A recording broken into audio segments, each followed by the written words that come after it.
We ask senior students for their advice as they look back on their college years. I'm Lian. I'm from the Faculty of Engineering. My course is Electrical Engineering. My name is Jello Bautista. I'm from Hospitality Management. I am fourth year. I am RJ from For Painting 1.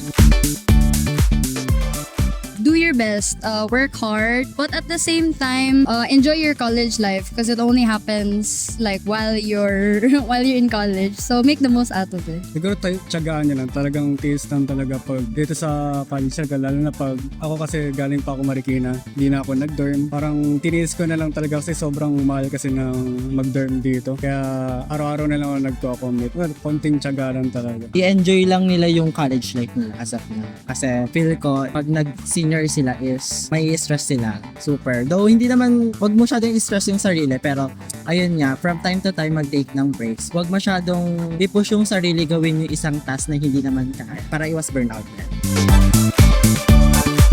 I'm from the province kasi. So, one thing I wish I knew was to be prepared about the culture and everything here in UST, engaging in a lot of people, and especially being able to prepare yung mga papag-aralan ko before nung first year. Yung fourth year na ako naiingitan. Sobrang daming kong kakilala nag-dorm. So parang nag-regret talaga ako na hindi ako nakapag-dorm. Kasi grabe naman kasi Marikina. Hanggang dito, araw-araw, nakakapagod din. Dapat hindi masyadong pinipressure yung sarili nga talaga. Kasi nung first year ako, masyado akong pinipressure yung sarili ko to the point na na-burnout ako. Like, super burnout. So ngayon, parang baby steps ako ngayon. Or baby steps ako from nung third year ako hanggang ngayon. Kasi na-realize ko na hindi dapat pinipressure yung sarili or hindi masyadong pinipush yung sarili para makaiwas din ng burnout. Ayun, matuto din mag-rest from time to time.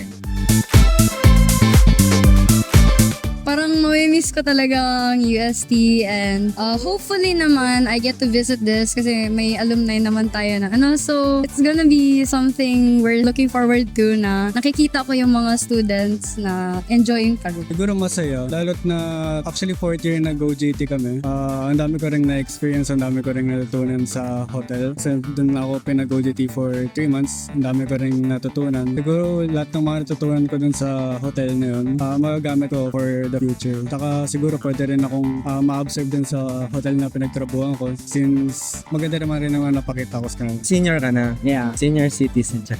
So since senior ka na, anong nafe-feel mo since last mo na to as a college student? Mixed emotions kasi at the same time masaya kasi last ko na to may possibilities na pwede akong graduate. Sana mapasa ko yung thesis, ma-depend ko ng maayos. And at the same time malungkot kasi yung memories around the corner ng Beato, memories na lang siya. Hindi ko na siya mababalikan. Ayun. Pero pwede pa naman akong bumalik dito pero yung memories talaga. Ayong patagalin. Wag na! Wag na! Patayin na ako ng nanay ko.